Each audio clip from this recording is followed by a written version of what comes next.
because Be'ez Hashem Mashiach will come, and Lubavitch Rebbe will have Chisa Mason, and then what's going to happen is the kids are going to say, wow, I saw the Rebbe, and I'll say, that's nothing. I saw the ale.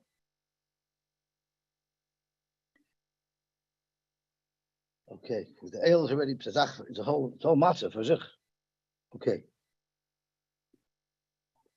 Let's see where we are up to. I believe we are up to Chomer B'Truma.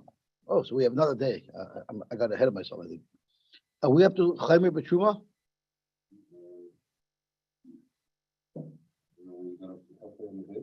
I learned Chafei. I learned Chafei yesterday, right? Oh, okay. So then I should have gotten to the Mishnah. So I got into the Mishnah of Min HaMaydiyim Ulufnim. Okay. So the Mishnah starts off with a rule that they had, that they didn't have the special ovens that they needed to forge the klicheres. They didn't have those in Yerushalayim. The Gemara is going to tell us later, they didn't have kifshonos, these are these big ovens, because many different reasons are offered, either because the smell of the smoke will blend into the reach of the ketores, and it'll ruin the reach, or it's going to blacken walls. So there's many different reasons why they didn't have these types of oven. But they didn't need kalim. They needed small klecheres. It was very important that small klecheres, Rashi says, like kedeiros, koisos, v'kitonios. These are smaller pots, and Rashi said that's with which to eat the kachim. The problem is if you once you cook something in the klecheres, if you cook anything in the klecheres, you'll never get the blias out. So anytime they cook kachim in the klecheres, they had to throw out the kalim, they had to break the kalim. So what we call plastic kalim, what we call disposable kalim, they call klecheres. So it's a disposable kalim. They needed a steady supply of it, but they couldn't make it in Yerushalayim. So because of that, they had to import them. They had to import them from Moediyim. So the Gemara says, Min ha-Moediyim ulefnim, once you're within the perimeter of Moediyim, and Moediyim Rashi says is about Tesvav mil, about 15 mil. There's a shayla in the Rishonim if that's dafke from Moediyim, or maybe if it's from every direction within 15 mil radius of Yerushalayim. Because there's a Mishnah in Psachim that talks about how far you have to be to not to be mechuyev in the Korban Pesach, or how far we have to be before you come back. If you find you have stuff to burn, and it talks about a radius, it uses one city, I don't remember which city it was, and then it says, and the same distance from Yerushalayim in every direction. Here it doesn't say that, because there are those who learn it's lav dafka, of course it means in every direction. There are those who learn that no, it happens to be that the kalim that were produced just out of Moediyim were very high quality kalim. So the dafka were matter only from that direction. So when Moediyim ulufnim,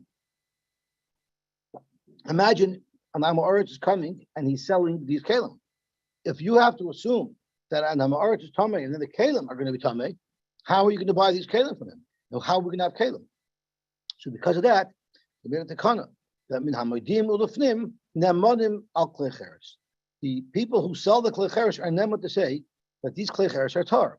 So this way, when people from Yerushalayim need to buy klecheres, they go out 15 kilometers or 15 mil. They can go 15 mil up to Moediyim, and they can buy kalim up until that point. And we can assume that they're going to be tar. So it's not at the kana, it's rolling back the original kana. The original kana was that Amaratz and Martame, and what you buy from them will be Tame. For the purpose of buying small klicheres, they rolled it back. But from Moediyim and further away from Yerushalayim, Einamanim did not believe. The Gemara is going to engage soon in what about in the city of Moediyim itself. The Mishnah addresses between Moediyim and Yerushalayim. The Mishnah addresses what's out of Moediyim. What about Moediyim itself? But let's see what the Mishnah says now. It's the allowance is limited. Ketzad hakadar shahu moicher achteres. There's a kadar who sells pots. Nichnas lefnim min haMoediyim. He came within 15 mil, so he came through Moediyim, and now he's between Moediyim and the city of Yerushalayim. So you're allowed to buy from him, but very restricted. It's not like he could, as a wholesaler, sell to many different retailers, and as long as it says made in Moediyim or something, you're allowed to buy it. Rather, hu akadar, you're only allowed to buy it from him, from the person who actually brought it from Chutz L'Moedin to Toich Moedin. You're only allowed to buy those pots. He cannot go buy other pots where he is and then sell them as well. So it's not a din in him. It's dafka him, it's a din in him as it is in the kteres. So the kteres that he brought with him, those are the only kteres that he's allowed to sell. And there's only one set of buyers who buy it directly from him. So Rashi says, means chaverim shera'u shehevion neman akader etzlam. So the only people who are allowed to buy from this kadar is someone who witnessed, he saw that this kadar came from Chutz L'Moedin to Toich Moedin. They're allowed to buy only those pots that he brought with him from Chutz L'Moedin. Neman.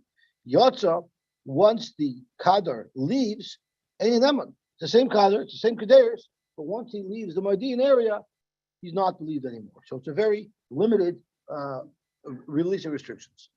Zak the Gemara. Tana. We look at the Mishnah. Moedim, the city of Moedim itself, Pa'amim kilafnim. Sometimes we consider it kilafnim and you could buy kedar. Pa'am kalachot. But sometimes we look at it like it's out of Moedim and you're not allowed to buy from them. Ketzad. Kadar yoytei v'chaver nichnas. So the Kadar finished his business in the radius of Yerushalayim and he's headed out. So he's leaving, and in order to leave, he's going through Moedin. So he's between Moedin and Yerushalayim. He's done his business. He's turning around and he's going back into Moedin on his way out. The chaver nichnas, and the chaver is coming from out of Moedin and he's coming into the city. So they meet in the city of Moedin. So the halacha is the chaver nichnas. That's kilafnim. That's kilafnim. And Rashi says, under this situation, this is the only situation in which the chaver is allowed to buy from the kador. You can't tell the chaver, don't buy it in Moedin, buy it closer within the boundary before Moedin, because this kador is on his way out. He's not going to turn around. So you either buy it here or you're not going to be able to buy it. If he doesn't buy it now, he won't be able to buy it later. So that's the only time where in Moedin itself, the chaver is allowed to buy from the kador. However, no, there weren't, because you weren't allowed to make kadors. Not you couldn't make kadors in Yerushalayim because they didn't allow kish in Yerushalayim. So the oven necessary to make pots didn't exist there. So you couldn't get them. Kivshonis. I guess kish is a bigger type of oven that they needed to make these kelim. How about shneim nechnosim? What if the kador is on his way in and the chaver is on his way in? Then you won't let the chaver buy from the kador in Moedin. He's on his way in. Wait till he gets closer. There's no need to buy it now. What if they're both on their way out? Again, you don't let the kador buy. You don't let the chaver buy from the kador. It's kalachut. And Rashi says, why don't you buy? He's on his way out. He has no choice. The kador is not going to come back in. But Rashi, if you're walking out with him, that means you were with him before you got to Moedin. And you didn't buy them.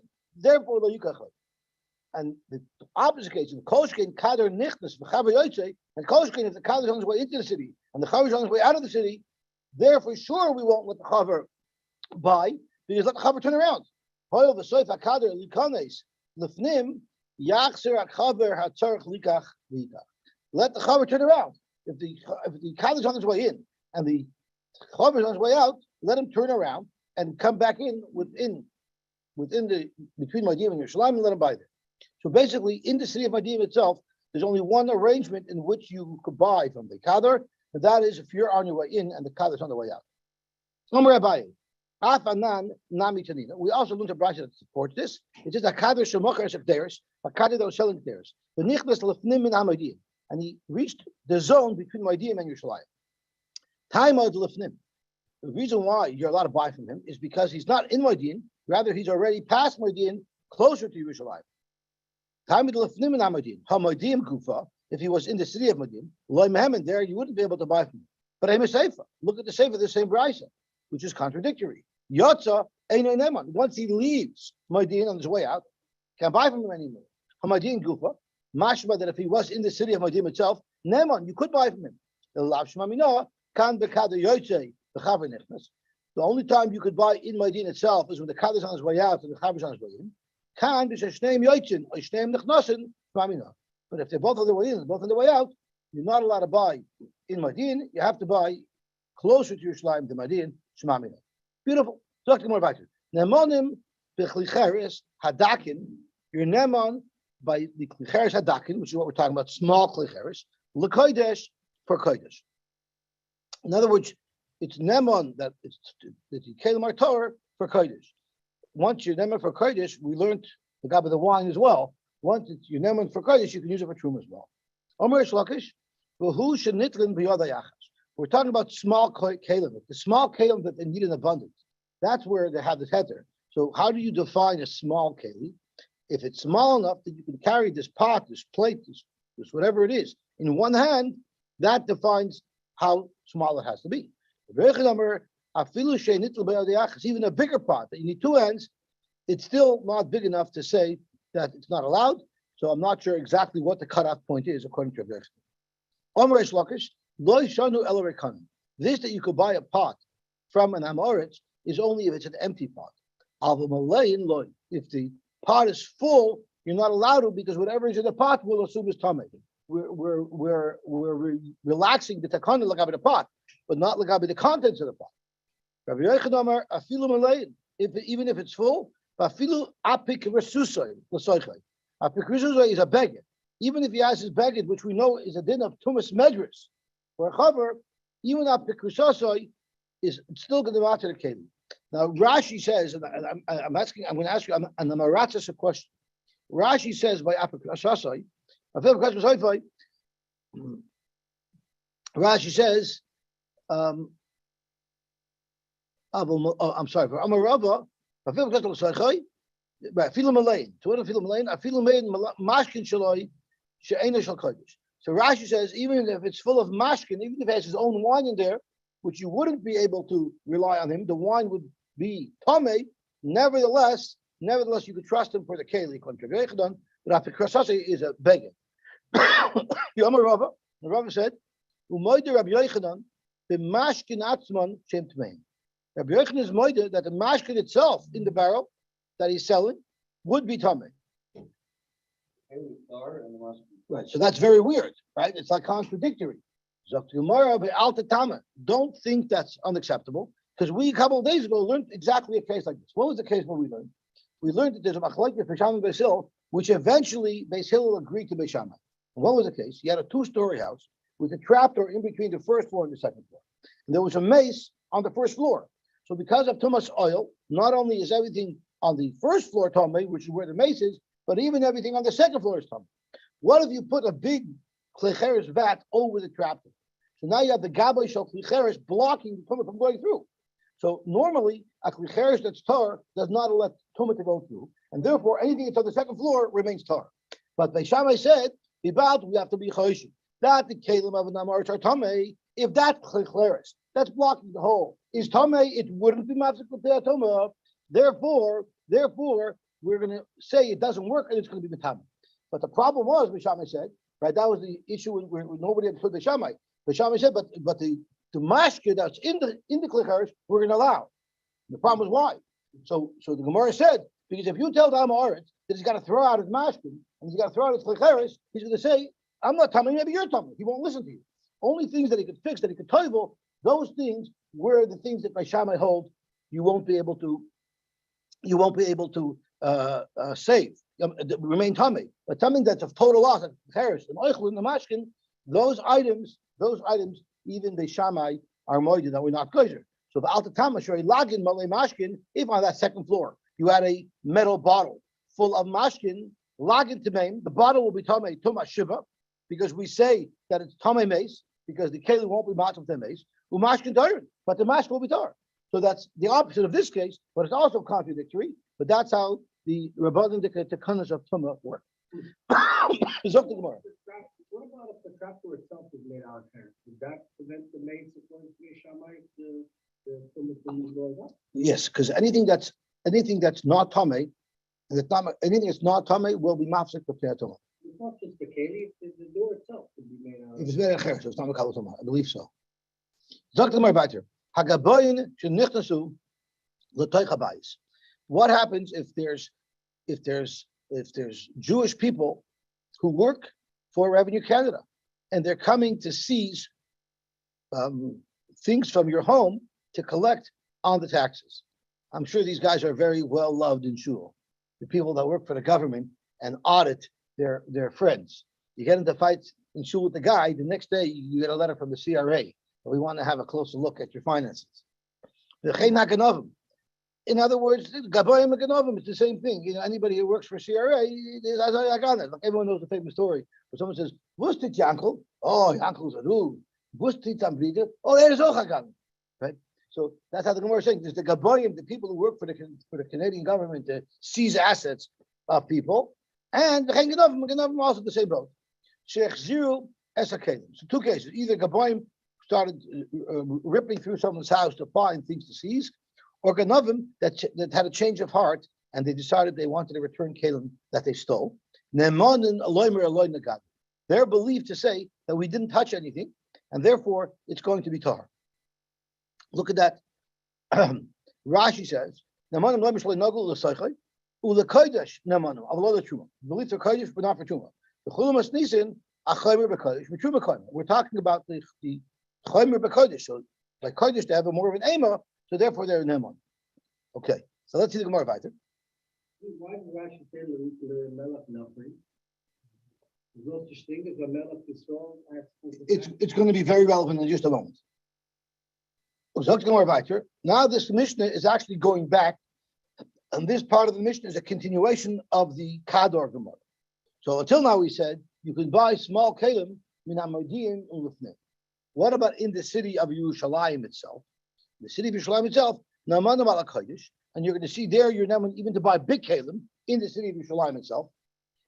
Uvishas haregel, and Vishas haregel, where we say everybody has a din of tahar, afala truma, you're also allowed to, you could believe someone, even like Abi Truma, that the kalim are tahar. Correct the Gemara, Umarini. Hagaboyim, so our Mishnah says that Gaboyim are not matama things, and Gadavim are not matama things. But we have a brayso that says the opposite. Hagaboyim shenichnasu habayis kulay tamei. Zakamar lekasher. Had ikun nochri badayu. Had leken nochri badayu. These Eden are coming to seize property. Do they have their goyish supervisor with them? If they don't have their goyish supervisor with them, no, they won't touch anything. Well, we don't see anything here. But if they have the goyish supervisor there, the goyish supervisor, what do you mean there's nothing here? Look at that. Open that cabinet. So therefore, that's when there'll be a problem. If they have their goyish supervisor with them, then they're only known to say we didn't even enter the house. They're not known to say that we were in the house but we didn't touch anything. What difference does it make if their goyish supervisors with them? There's two svaros. If they're not going to do their job properly, they're afraid of the goy. They're afraid of the goy. They'll get into trouble. They're afraid of their job, of their supervisor. My beinai, what's the difference? If their supervisor that comes with them is a high-ranking officer who signs their paycheck, then they're afraid of the goy himself. But if he's Tamash Schlepper, they're only afraid of the report that he's going to send in that's going to tell his real boss that he didn't do his job. You're telling me that we trust the Ganavim when they give that Kalim. It says wherever they stood, it's Tamei. Why aren't they believed to say Lo Nagana? There's a very big difference. Because of Tshuva. Our Mishnah speaking were the Ganavim de Tshuva, they willingly brought back the Kalim. Those Ganavim are Nema.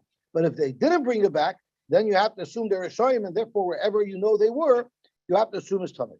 They could not be. And the Ganovim are equal to the Gaboim, meaning when we say that the Ganovim brought them back, we're saying also if the Gaboim brought it back?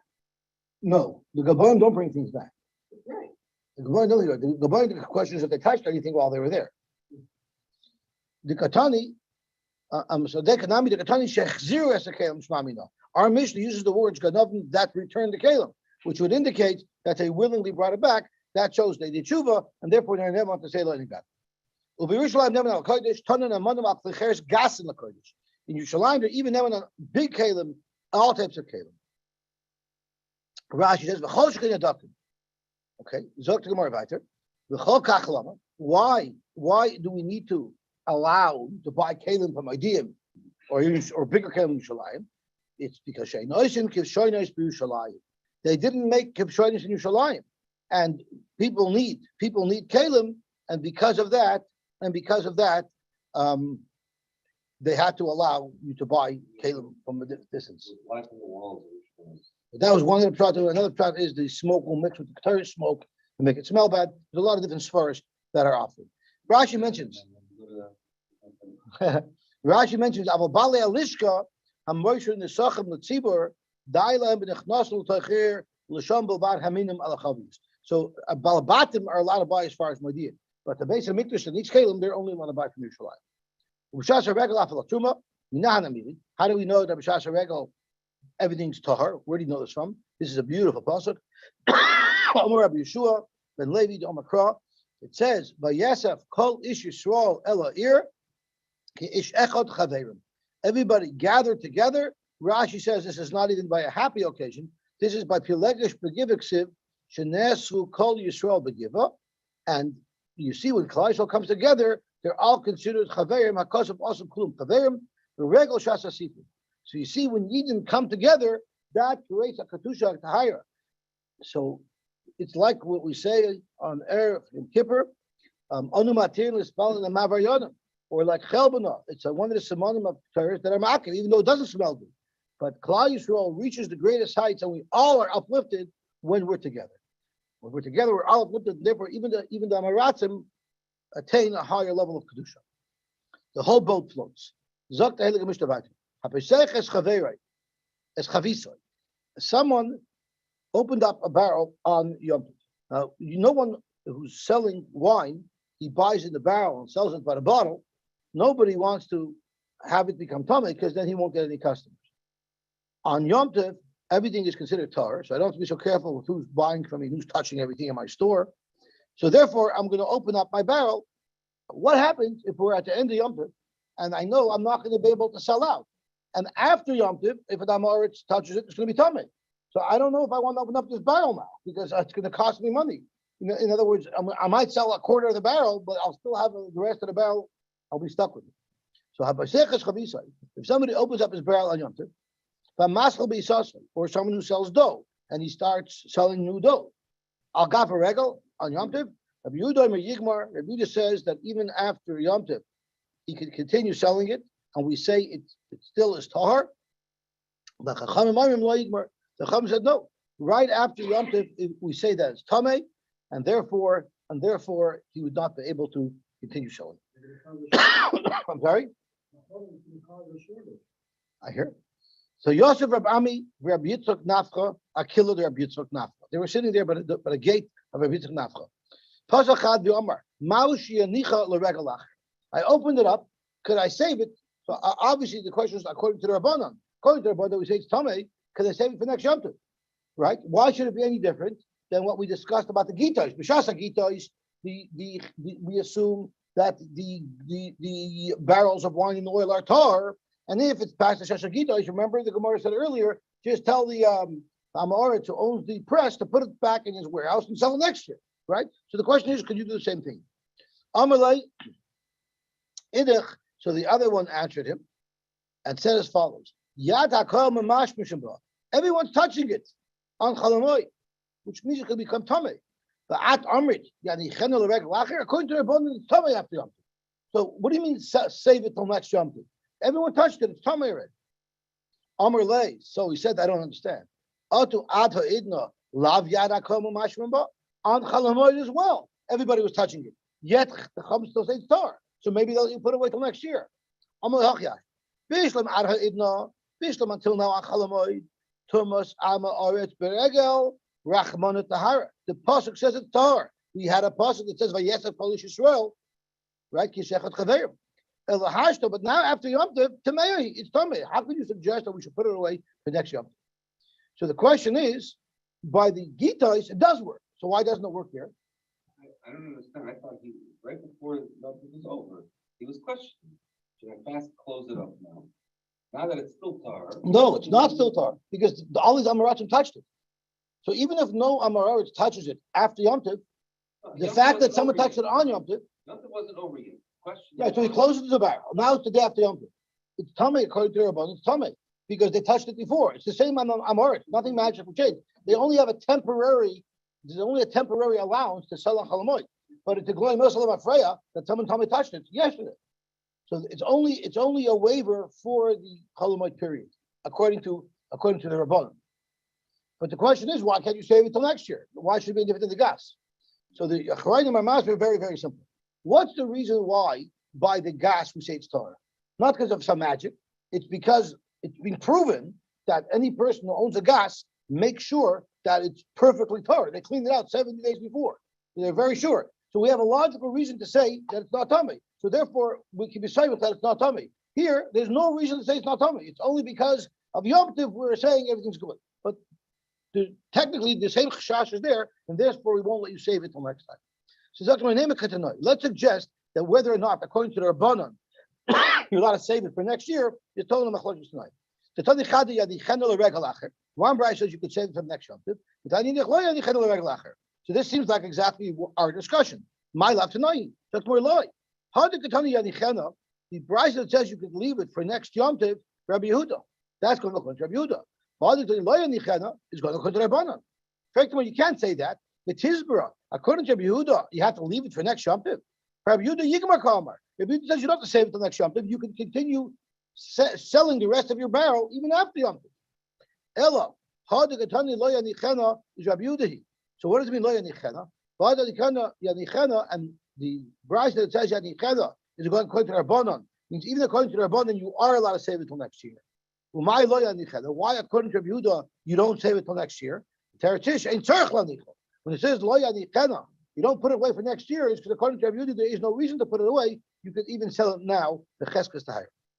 Mishavar Haregel, when Yom Tov was over, and they were Amaratim running through the Beis HaMikdash, touching everything, so now all the Kalim in the Beis HaMikdash are coming.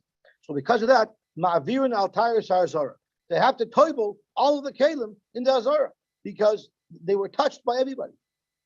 What if the last day of Yom Tov was on Friday? They couldn't clean up the Azara because they had to get ready for Shabbos. Even if the last day of Yom Tov was on Thursday, they wouldn't have time to clean up the Azara, to be tired and table everything. They don't have time. Why are they so busy? They have a whole Friday. So whenever the Mizbeach got full of ash, the Kohanim had to clear the ash off. Now you could imagine after Yom Tov, where people came from far and wide, all of Klal Yisrael, came down to the Beis HaMikdash, came up to the Beis HaMikdash, and brought with him a multitude of karbanos. You could imagine what a massive pile of ash there was on the Mizbeach. And that's what they were busy with Thursday night, and they didn't have time to deal with cleaning up Azar. Dr. Heilige Mishnah Weiter. What was the process? They toibled all of the kelim that were in the Beis HaMikdash. They would tell the Amaratim, not by cleanup time. At the beginning of Yom Tov, when Amaratim came, there were certain kelim that they couldn't possibly toible. So the kelim that they couldn't possibly toible, those kelim they told Amaratim, he's a haru. Rabbi side, please be careful. Shaloi tigu b'shulchan. Don't touch the shulchan. The shulchan, we're going to soon see, was not able to be toibled. Since it was not able to be toibled, they announced before Yom Tov, please do not touch the shulchan. Now, who's going to touch the shulchan? Only a kohen can touch the shulchan to the heichel. A Yisrael can't come into the heichel, so it means kohanim amaratzim. And the question is, are you allowed to go into the heichel unless you have specific business in there? So if you look at the top Tosfos, Tosfos says, "Kohanim amei aretz ha'helchem laheichel lishtachavois ka'amar." So according to Tosfos, even if you don't have business in the heichel, a kohen's allowed to go there just to bow down. But there are shidduchim in the Rishonim who hold that a kohen cannot go in there unless he's doing some type of avodah there.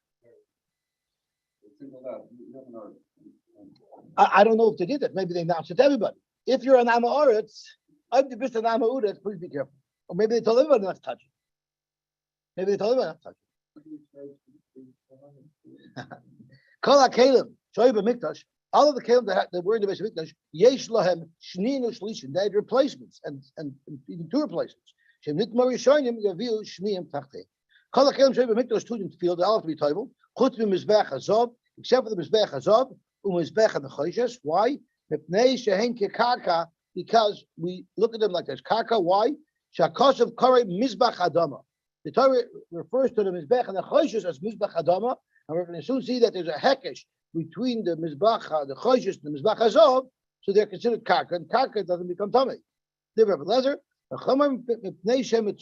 since the mizbechas are covered either with copper or with gold, that's the reason why they're not tummy, and we're going to see what that means.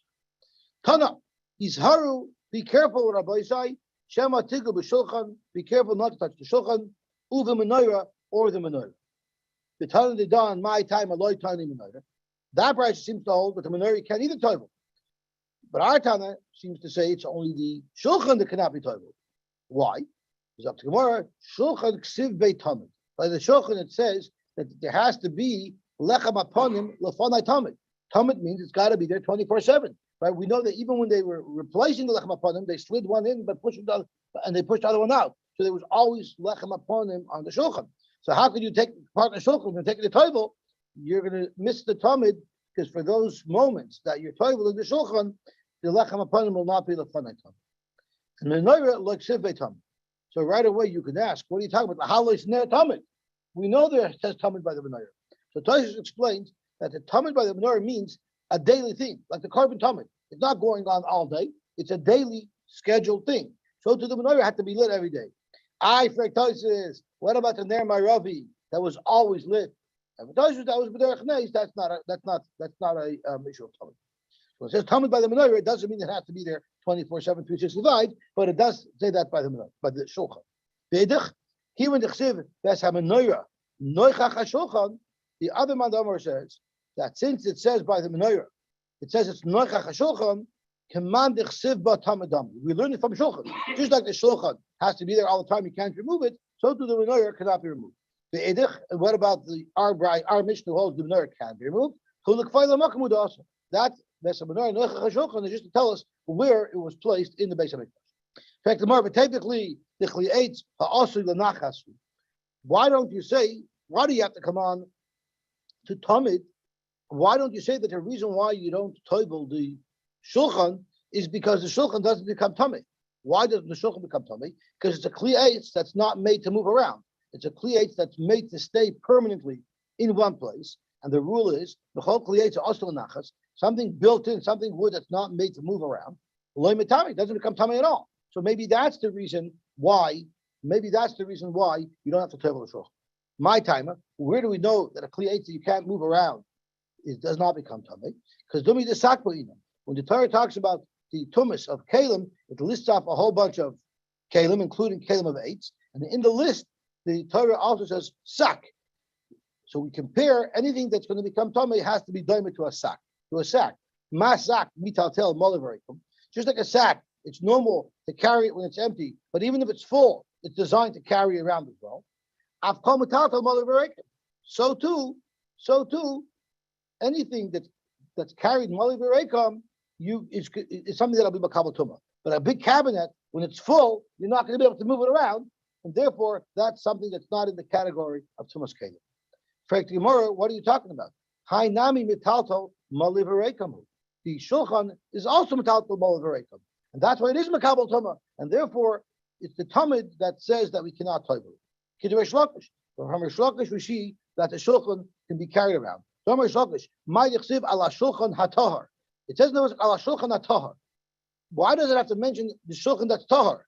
If the shulchan could never become tamid, it must be mechalal shu tamid. It's mashma that shulchan could be tamid, and the Torah is saying you should make sure to use the shulchan hatar, make sure to protect the shulchan from becoming tamei. So you see clearly that a shulchan could become tamei. You might ask, if the shulchan that you're saying is something that's made to remain in its place, it's not meant to move around, why would the Torah say it could become tamei? You see that the shulchan is moved. Where do you see they move it? umarindoi le'oile regalim lechem apanim. They actually lift the shulchan, they bring it to the door of the heichal, and they show it to all of the visitors, all of the oile regalim, v'oimim lehem, and they show them, "Ru'u chibaschem l'fnei hamakim." Look how much the Rebbeinu Shloim loves you. See, Luka Kisidurai. As we're replacing the lechem apanim, it's as warm and as fresh as it was when it was placed a week ago on the shulchan. There was a huge nace that was made in the lechem apanim. Kisiduroi hachsi luka. The same status that it was in when it was placed on the shulchan. A week later, when they took it off, it was in that same status. Shenemar lasum lechem choim b'yoyim milakhay. It's warm to take warm bread like the day you put warm bread in, like the day it's removed. So you see that the lechem apanim remained warm. Tosfos, it didn't remain warm because it wasn't even warm when they put it on, because they baked it the day before. It means it was still soft and fresh. The question is, which the Achronim talk about, how does everyone see that it's soft and fresh? So those who say they saw steam coming out of it. So it's like when you take a fresh bread out of the oven and you cut it, like you cut challah Friday night, sometimes steam comes out of it. But if you learn like Tosfos that it was just soft and fresh, I'm not sure exactly how they were able to see it. But I'll call them, you see the chiba in front of the Rebbeinu Shloim, and it's particularly important that the Rebbeinu Shloim shows us chiba, particularly with the lechem apanim, because when people are moish nefesh to be oile regel, there's a lot of concern there. First of all, I'm taking off a week from work. Second of all, I'm abandoning my land. I'm abandoning my property. What if goyim come and ransack my property? It's very scary to just leave everything and go. And the pasuk tells us that don't worry, when you go be oile regel, I will protect you. No one's going to come and take over your land. So when you're there, just in case your mind is back at home worrying about what's going on, they bring the shulchan, which represents parnasa, to the forefront, so that everybody can see that HaKadosh Baruch Hu loves Klal Yisrael. In other words, don't worry, Hashem's got your back. Hashem will take care of your parnasa. And the Medrash says over a story where people were coming to Oile Regel. They tell the Goyish neighbors, "We'll see you in a week and a half. We're going to Oile Regel." And when they come back, they knocked on their neighbor's door. "We're back." So the neighbor said, "What do you mean you're back? I saw you coming in and out of the house every day this week." The Rebbeinu made a mess that it should look like they were there, so that no goyim should ransack their home. So let's stop here. So I'll cut them. We're at the stage now where the Gemara says that in fact a shulchan is not a kli eitza asel nachas, because you see they moved it around, and therefore it could be mekabel tuma. And the reason why they couldn't toivel it is because it's tamid. You're never allowed to remove it from its place. So we'll stop here, and we'll be mamshech tomorrow. B'Shem tomorrow we'll finish the Masechta, and we'll start Yevamos tomorrow. Supposed to be so happy to start a